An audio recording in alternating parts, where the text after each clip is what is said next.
നിമിഷപ്രിയ നമ്മുടെ നാടിനെ സംബന്ധിച്ച് കഴിഞ്ഞ നാളുകളായി ഒരു ദുഃഖത്തിന്റെ ഒരു പ്രതീകമായി നിൽക്കുകയാണ്. നമ്മുടെ സഹോദരിമാരും സഹോദരന്മാരും ഒക്കെ ഈ നാട് വിട്ട് ജീവനോപാധിക്ക് വേണ്ടി പലയിടത്ത് പോവുകയും ഇതേപോലെ ആവപ്പെട്ടു പോവുകയും ചെയ്യുമ്പോൾ എന്തെങ്കിലും ഒന്ന് ചെയ്യാതിരിക്കുന്നത് തീർച്ചും അന്യായമാണ്. ഇങ്ങനെ പറ്റുമ്പോൾ അപ്പം അതിനുവേണ്ടിയുള്ള ശ്രമം എൻ്റെ പിതാവിൻ്റെ അവസാനത്തെ ആഗ്രഹമായിരുന്നു. അദ്ദേഹത്തിന് മരണശേഷം ഞങ്ങൾ ഓരോരുത്തരും അതിൻ്റെ ശ്രമം തുടർന്നുകൊണ്ടിരിക്കുന്നു. ഇന്ന് ഇങ്ങനൊരു വാർത്ത വരുന്നു, 16-ാം തീയതി ഡേറ്റ് വെച്ചിരിക്കുന്നു എന്ന് പറയുന്നു. അത് നിമിഷപ്രിയക്ക് കൈമാറി എന്നൊക്കെ പറയുന്നു. എങ്കിലും നല്ലവരായ ഒത്തിരി പേർ ഇതിനോട് ചേർന്ന് പ്രവർത്തിക്കുന്നുണ്ട്. എല്ലാവരോടും നന്ദി അവസരത്തിൽ അറിയിക്കുന്നു.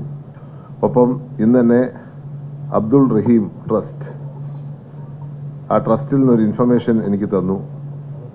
ഈ ഒരു ബ്ലഡ് മണിയുടെ കാര്യത്തിൽ ഒരു കൺഫ്യൂഷൻ നിൽക്കുന്നു.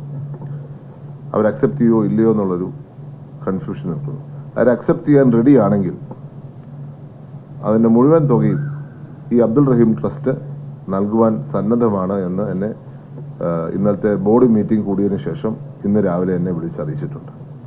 അപ്പോൾ അങ്ങനെയുള്ള നല്ലവരായ ഒത്തിരി ആൾക്കാരുടെ സഹകരണം ഈ ഒരു വിമോചനത്തിന്റെ കാര്യത്തിൽ ഉണ്ടായിട്ടുണ്ട് എന്നുള്ളത് ഏറ്റവും ചാരിതാർത്ഥ്യം നൽകുന്ന ഒന്നാണ്.